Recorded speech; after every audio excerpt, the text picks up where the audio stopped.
The fist came from nowhere. Nat King Cole was mid-phrase, singing Little Girl to a crowd of 3,000 people when he saw movement from the corner of his eye. Too fast to process, too sudden to react, then impact. His face, his ribs, hands grabbing, pulling, voices screaming. He went down hard. The piano bench clattered across the stage. The microphone crashed to the floor with a feedback screech that pierced through the auditorium. And for 3 seconds, maybe 4, Nat King Cole, the most elegant performer in American music, was on his back being beaten by 6 men while an audience watched in frozen horror. April 10, 1956. Birmingham Municipal Auditorium, Alabama. The heart of the segregated South. Nat had known this show was risky. Everyone had told him, his manager, his wife, his band, don't play Birmingham. Don't play the Deep South. Not now. Not with tensions this high. Not with the White Citizens Council organizing. Not with the Supreme Court's Brown v. Board of Education decision still fresh and raw. But Nat had a philosophy. Music transcends. Music heals. Music brings people together. If he could just get on that stage and sing, if people could just hear him, they'd remember they were all human. They'd remember that talent had no color. They'd remember that beauty was universal. He was wrong. Violently wrong. The 6 men who rushed that stage weren't there to listen. They were there to make a statement, to show that no amount of talent, no amount of fame, no amount of success would make a black man equal to a white man in Birmingham, Alabama. They were members of the North Alabama White Citizens Council. They'd planned this attack for weeks, bought tickets, positioned themselves near the stage, waited for the right moment, and when Nat was alone at that piano, when his band was behind him, when the lights were in his eyes and he couldn't see the audience clearly, they moved, fast, coordinated, brutal. Nat's piano player, John Collins, was the first to react. He grabbed his guitar and swung it at one of the attackers, connected with the man's shoulder. The guitar shattered. The attacker barely flinched, grabbed John by the throat, threw him backward into the drum kit. The bassist Charlie Harris jumped off the stage, tried to get help. Security was already running. But the auditorium was huge, the stage was far from the exits, and in those crucial seconds, Nat was alone, vulnerable, being kicked and punched by 6 grown men who'd come to hurt him. The audience reaction was mixed. Some people screamed, some ran toward the stage to help, but most froze. This was Birmingham in 1956. Intervening meant risking being labeled a race traitor, being ostracized, possibly worse. So they watched, horrified, helpless, ashamed. Security finally reached the stage. 4 guards. They pulled the attackers off Nat, wrestled them to the ground. Police arrived within minutes, arrested all 6 men. The auditorium lights came up. The show was over. Nat King Cole sat on the edge of the stage. His tuxedo was torn. His lip was bleeding. His ribs ached. But worse than the physical pain was the humiliation, the violation, the knowledge that he'd been attacked not for anything he'd done, but simply for existing, for being talented, for being black, for being visible. The paramedics wanted to take him to the hospital. Nat refused. Just get me backstage. His wife Maria was there within 10 minutes. She'd been at the hotel, heard what happened, rushed to the auditorium. When she saw Nat's face, she started crying. He pulled her close, whispered, I'm okay. But he wasn't okay. None of them were okay. The attack made headlines immediately. Nat King Cole, beaten on stage in Birmingham. Negro singer assaulted by white mob. Famous entertainer, targeted in racial attack. The story spread across America within hours. By the next morning, every newspaper in the country had covered it. The reaction was immediate and divided. In the North, outrage, condemnation, calls for justice. How could this happen? How could a man be attacked simply for singing? In the South, silence, or worse, justification. He shouldn't have been there. He was asking for trouble. He needed to know his place. Nat King Cole canceled the rest of his Southern tour, flew back to Los Angeles, locked himself in his house, didn't speak to reporters, didn't make statements, just tried to process what had happened, tried to understand how the country he loved, the country where he'd achieved so much success, could allow this to happen. His record sales dropped immediately. Radio stations in the South stopped playing his music. Some stations in the north followed suit, not because they supported the attack, but because they didn't want controversy, didn't want angry calls, didn't want to take a stand. Nat's manager called with the numbers. "We're down 40% this week. Stations are pulling your songs. Sponsors are getting nervous." Nat listened quietly, then asked, "What do I do?" The manager hesitated. "Maybe lie low for a while. Let things calm down. Don't make waves." Nat hung up the phone, sat in his living room, stared at his piano, and wondered if it was all worth it. The years of work, the struggle to be taken seriously, the careful navigation of a country that loved his voice but hated his skin, all of it undone by 6 men and their fists. That's when the telegram arrived. Short, direct, from Bing Crosby. "Heard what happened. This is wrong. I'm going to fix it. Stay strong, Bing." Nat didn't know what to make of it. He and Bing weren't close friends. They'd met a few times, performed on the same bills occasionally, respected each other's work, but they didn't have a relationship, didn't call each other, didn't socialize. They existed in different worlds that occasionally overlapped. But Bing Crosby was furious. He'd been at home in Los Angeles when he heard about the Birmingham attack, watched the news reports, saw the footage of Nat being carried off stage, saw the 6 men being arrested, and something inside Bing snapped. This wasn't just an attack on Nat King Cole, it was an attack on music, on talent, on everything Bing believed about what art could be.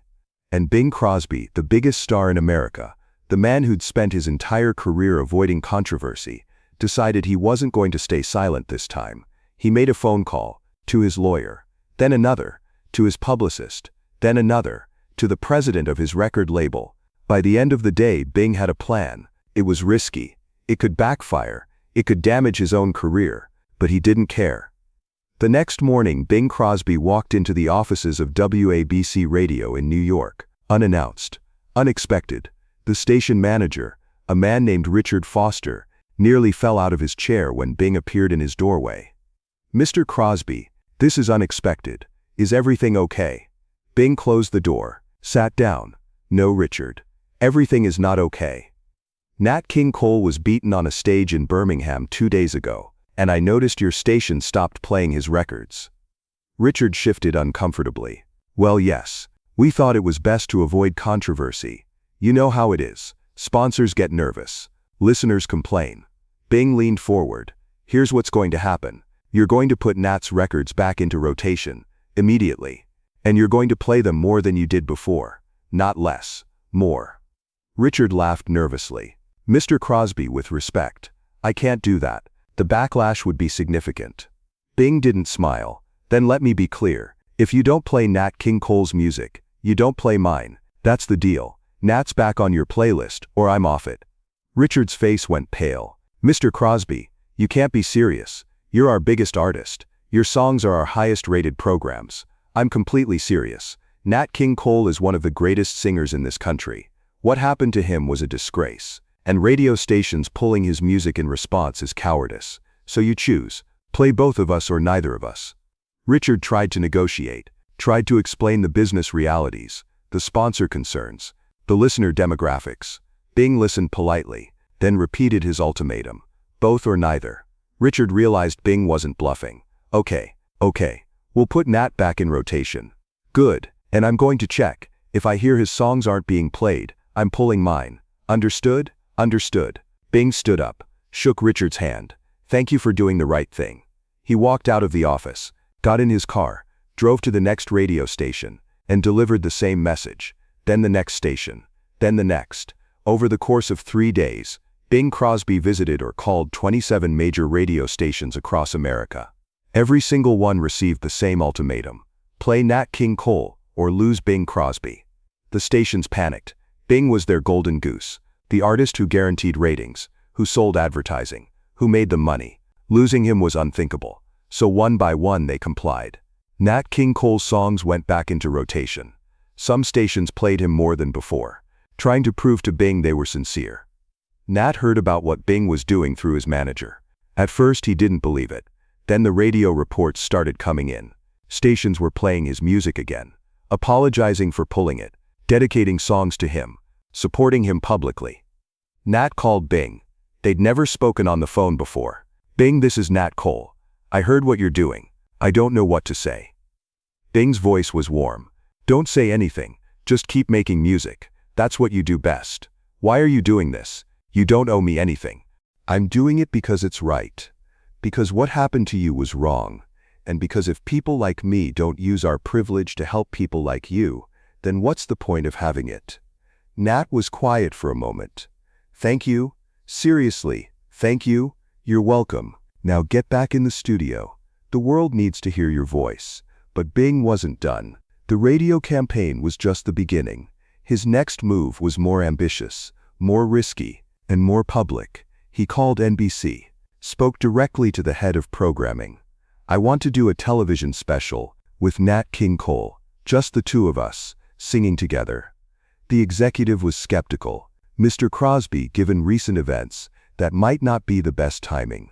Bing's response was firm. "It's exactly the right timing. That's the point." The special was scheduled for June, 2 months after the Birmingham attack. NBC was nervous. Sponsors were hesitant, but Bing was insistent. And Bing Crosby's television specials were rating juggernauts. NBC couldn't afford to say no. When Nat heard about the special, he called Bing immediately. "Are you sure about this? This could hurt you. Damage your reputation with certain audiences." Bing laughed. "Nat, I've been in this business for 30 years. I've learned that the only reputation worth having is one based on doing what's right. Everything else is just noise." The announcement made headlines. Bing Crosby to perform with Nat King Cole. First integrated television special. Historic broadcast planned. The reaction was immediate and polarizing.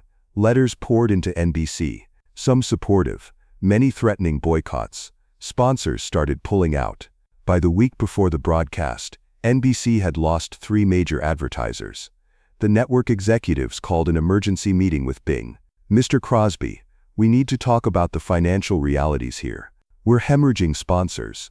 This special is going to cost us money instead of making it." Bing listened calmly. "Then I'll pay for it myself. How much do you need?" The executives were stunned. "You'd pay to produce your own television special, with your own money?" "Yes." "How much?" The final number was $50,000. Bing wrote the check without hesitation. "This special is happening, with or without sponsors, with or without your support. But it's happening." NBC backed down, agreed to air the special, started scrambling to find new sponsors. Some came forward, smaller companies, brands that wanted to be associated with progress, with change, with doing the right thing. The day before the broadcast, Bing and Nat met for rehearsal. It was the first time they'd seen each other in person since the Birmingham attack. Nat still had a small scar on his lip, a reminder. Bing noticed but didn't mention it, just shook Nat's hand warmly. "Good to see you." They ran through the songs, Mona Lisa, Swinging on a Star, a medley of standards. Their voices blended beautifully. Nat's smooth baritone and Bing's warm crooning created something magical. The crew stopped working to listen, just stood there, watching two masters create art. During a break, they sat on the stage steps, talked quietly. Nat spoke first. "You know this might not work, right? People might not watch. Or worse, they might watch just to criticize." Bing shrugged. "Then we'll have sung some good songs together. That's enough for me." Nat smiled. "You really don't care what people think, do you?" "I care what some people think. The people who matter. But I learned a long time ago that you can't please everyone, so you might as well do what you believe is right, and let the chips fall where they may." The special aired on June 14th. 20 million people watched. It was one of the highest-rated programs of the year. The reviews were overwhelmingly positive. Even papers in the South, papers that had condemned Nat after Birmingham, praised the music, praised the professionalism, praised the artistry. More importantly, the special changed something fundamental. It normalized integrated performances on television. Before that night, black and white performers appearing together on national television was virtually unheard of. After that night, it became more common. Not immediately, not everywhere, but the door was open. Other artists followed. Frank Sinatra did a special with Ella Fitzgerald. Perry Como performed with Sammy Davis Jr. The walls were cracking, slowly, gradually, but undeniably. Nat's career rebounded. Record sales increased, radio play increased, booking requests increased. The Birmingham attack could have ended him. Instead, with Bing's help, it became a turning point, a moment that revealed not just the ugliness of racism, but the power of solidarity. But there was a cost. Bing received hate mail, thousands of letters, some threatening, some just disappointed. Fans who'd loved him for years now turned their backs. "How could you?" One letter read, "You betrayed your own race." Another said, "We trusted you to be a role model. Instead, you sided with them." Bing read every letter. His wife, Catherine, begged him to stop. "You don't need to torture yourself with this ignorance." But Bing felt he owed it to these people, to understand their thinking, to see what he was up against. He only responded to one letter, from a woman in Georgia. She'd written that she'd been a fan since had every one of his records, had named her son after him. But after the Nat King Cole special, she couldn't support him anymore, couldn't let her son look up to someone who didn't respect the natural order. Bing's response was handwritten, 2 pages. He thanked her for her years of support, acknowledged that she had every right to her opinions. Then he wrote something that the woman's grandson would later find among her belongings and share with historians. "I understand that what I'm doing challenges beliefs you've held your entire life. I understand that's uncomfortable, but I cannot in good conscience pretend that talent has a color. I cannot act as if some people deserve less respect simply because of their skin." Nat King Cole is one of the finest singers I've ever heard. He's also one of the kindest men I've ever met. If standing beside him costs me your support, then that's a price I'm willing to pay. Because some things matter more than popularity. Some things matter more than money. And doing what's right matters more than both. The woman never responded, never bought another Bing Crosby record, but she kept that letter. And years later, on her deathbed, she told her grandson, "I was wrong, he was right. It took me 50 years to see it, but he was right." The friendship between Bing and Nat deepened after the special. They didn't perform together often, their schedules rarely aligned, but they stayed in touch, called on birthdays, sent Christmas cards, checked in during difficult times. In 1962, Nat King Cole was diagnosed with lung cancer. The prognosis was grim. He told very few people, didn't want pity, didn't want his illness to define him. But he told Bing. Bing visited him in the hospital, brought his guitar. They sang together in Nat's hospital room, quietly, just for themselves. No audience, no cameras, no recordings, just 2 old friends making music, because that's what they did, that's who they were. Nat died on February 15th. He was 45 years old, far too young. The funeral was massive, thousands of mourners, celebrities, musicians, fans, people who'd been touched by his music, by his grace, by his dignity. Bing spoke at the service. His voice broke several times. He talked about Nat's talent, his kindness, his courage, and he talked about Birmingham, about the night that had changed both of their lives. What happened to Nat in Birmingham was evil. There's no other word for it. But how Nat responded showed the world who he really was. He didn't become bitter, didn't become angry. He just kept making beautiful music, kept showing people that hate can't extinguish talent, that violence can't silence art, that ignorance can't defeat grace. Bing paused, wiped his eyes. "I'm proud to have called him my friend, proud to have stood beside him, and I'm grateful that I got to hear that voice, that gift, that once-in-a-generation talent. The world is quieter now, less beautiful, but the music remains, and that's how we'll remember him." The speech made headlines. Bing Crosby honors Nat King Cole.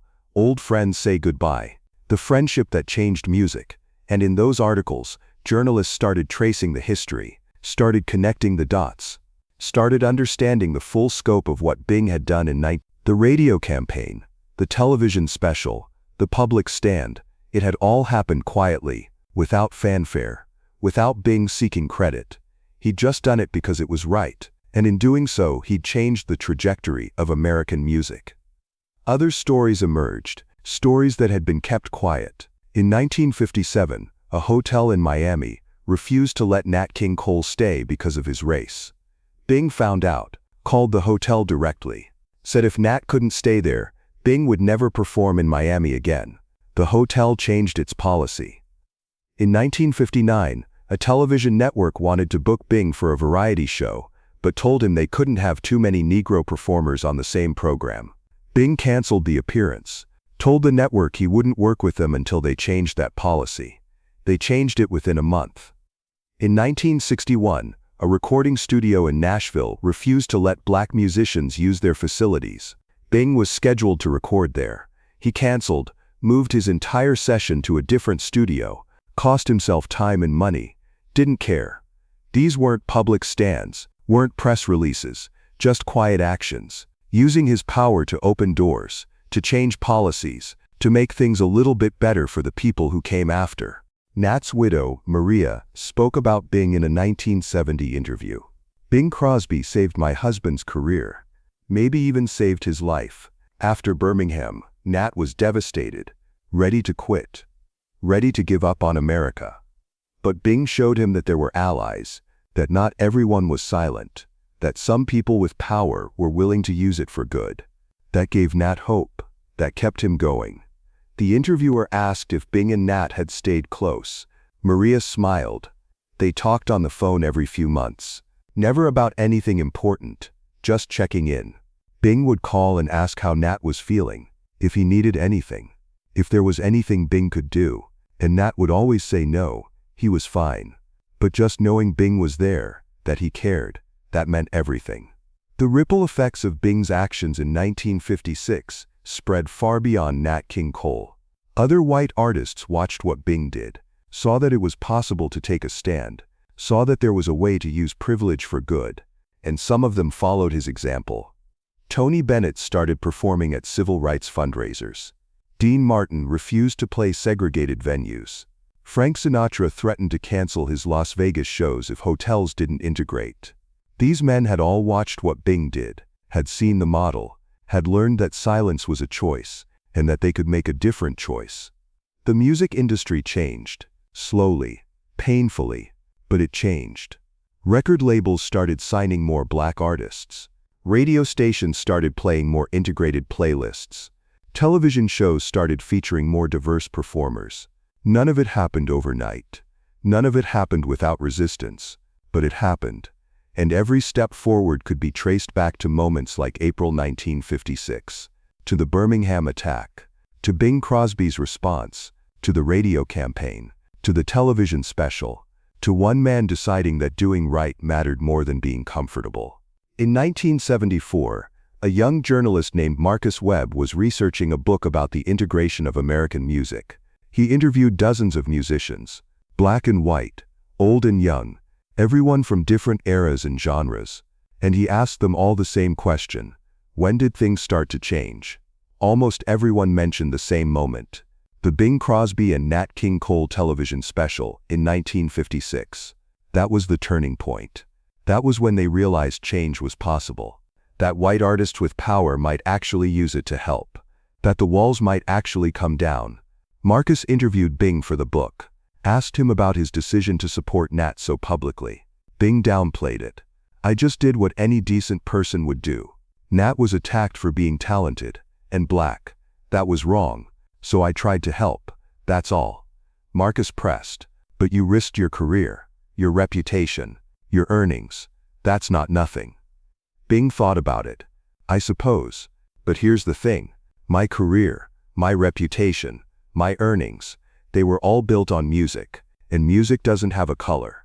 Music doesn't care if you're black or white, or anything else. It just cares if you're talented, if you're honest, if you're willing to give yourself to it." Nat King Cole gave himself to music completely. He had one of the purest voices I've ever heard, so standing beside him wasn't a sacrifice, it was an honor. The book, titled Crossing the Color Line: The Integration of American Music, was published in 1976. It became a bestseller, won awards, was taught in universities, and it dedicated an entire chapter to Bing Crosby's role in supporting Nat King Cole. The chapter was called The Quiet Revolutionary. Bing died on October 14, 1977. His funeral was attended by thousands, musicians from every genre, people whose careers he'd influenced, people whose lives he'd touched. And among the mourners were several black musicians who'd benefited from the doors Bing had helped open. Ray Charles, Sammy Davis Jr., Harry Belafonte. They came to honor a man who'd used his privilege to help them, who'd stood up when it mattered. Maria Cole was there. She was 73 years old. 12 years had passed since Nat's death. She walked slowly to the casket, placed her hand on it, whispered something that only she and Bing would ever know. Then she turned and found Bing Crosby in the crowd. The two women embraced, both crying, both remembering their husbands, both grateful for the friendship that had connected their families. The impact of what Bing did in 1956 is impossible to fully quantify. How do you measure the value of doors opened, of barriers broken, of minds changed? But you can trace the lineage, you can see the pattern. Every integrated music award show traces back to that television special. Every collaboration between artists of different races traces back to that moment of solidarity. Every time a white artist uses their platform to support a black artist, you can draw a line back to Bing Crosby standing beside Nat King Cole. In 2006, 50 years after the Birmingham attack, the city of Birmingham held a ceremony. A memorial was erected at the site of the Municipal Auditorium, where Nat had been attacked. The memorial was called The Voice That Wouldn't Be Silenced. It featured a bronze statue of Nat at a piano, and beside him, slightly behind, a figure of a man standing, watching, supporting. The plaque read, "In memory of Nat King Cole, whose talent transcended hate, and in honor of those who stood beside him." Bing wasn't mentioned by name on the memorial. He wouldn't have wanted that, but everyone who knew the history understood. The figure standing behind Nat represented all the allies, all the people who'd used their privilege to help, and Bing Crosby had been first among them. Nat's daughter, Natalie Cole, became a successful singer herself. In 1991, she recorded a virtual duet with her father, using technology to blend her voice with his from old recordings. The song was unforgettable. It became a massive hit, won Grammys, introduced a new generation to Nat King Cole's voice. During an interview about the song, Natalie was asked about her father's legacy. She spoke about his music, his talent, his grace, and then she said something that surprised the interviewer. "My father believed that music was stronger than hate, that art could change hearts. And he learned that from watching Bing Crosby. Watching how Bing used his platform, how Bing stood up. My father told me once, Bing showed me that having allies matters, that you don't have to fight alone, that there are good people in the world willing to do the right thing." That belief sustained my father through everything. The Birmingham attack was one of the ugliest moments in American music history, but the response to it, the solidarity, the courage, the refusal to accept injustice, that became one of the most beautiful moments, not because it fixed everything, not because it ended racism, but because it showed what was possible, what people could do when they chose principle over comfort. Bing Crosby's decision to support Nat King Cole wasn't perfect. It didn't solve systemic problems. It didn't end segregation. It didn't create immediate equality.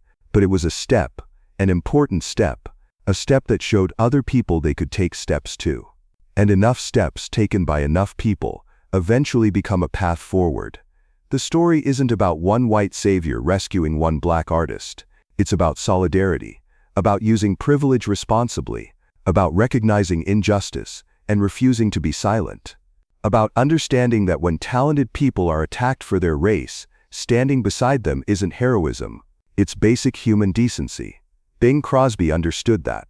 He didn't want credit, didn't want praise. He just wanted Nat King Cole's voice to be heard. He wanted talent to be recognized. He wanted justice to be served. And he used every tool at his disposal to make that happen. That's the legacy, not the television special, not the radio campaign, not the speeches or the stands, but the quiet understanding that we're all connected, that when one person is diminished, we're all diminished, that silence in the face of injustice is complicity, that doing the right thing matters more than being comfortable. In the end, music won, talent won, grace won, not easily, not completely, but enough to matter, enough to change things, enough to open doors that had been closed, enough to show the next generation what was possible. And it started with 6 men attacking a singer on a stage in Birmingham, and one other singer, watching from across the country, deciding he wouldn't let that attack be the end of the story, deciding to write a different ending, an ending where hate didn't win, where talent was recognized, where justice prevailed. That's the story, not of heroes and villains, but of humans choosing what kind of world they wanted to live in, choosing what kind of people they wanted to be, choosing to stand up when sitting down would have been easier. Bing Crosby and Nat King Cole, 2 voices, Two lives, one friendship that changed music history. Not through grand gestures, but through consistent, quiet, determined refusal to accept injustice as normal. The music played on, it always does, but after 1956, it played a little differently, a little more integrated, a little more just, a little more beautiful. And somewhere, Nat King Cole is singing, that smooth, perfect voice, unforgettable. And somewhere, Bing Crosby is listening, smiling, knowing he did the right thing. April 10, 1956, 6 men attacked Nat King Cole on stage. 2 months later, Bing Crosby stood beside him on national television and changed music history forever. Here's my question. If you had Bing's platform and privilege, would you have used it the way he did? Write your answer in the comments. And here's the bigger question. When have you used whatever privilege you have to help someone else? Share your story below. If this moved you, please like and subscribe to my story box. We tell the real stories of courage that changed history. Turn on notifications for more untold chapters. Thank you for watching.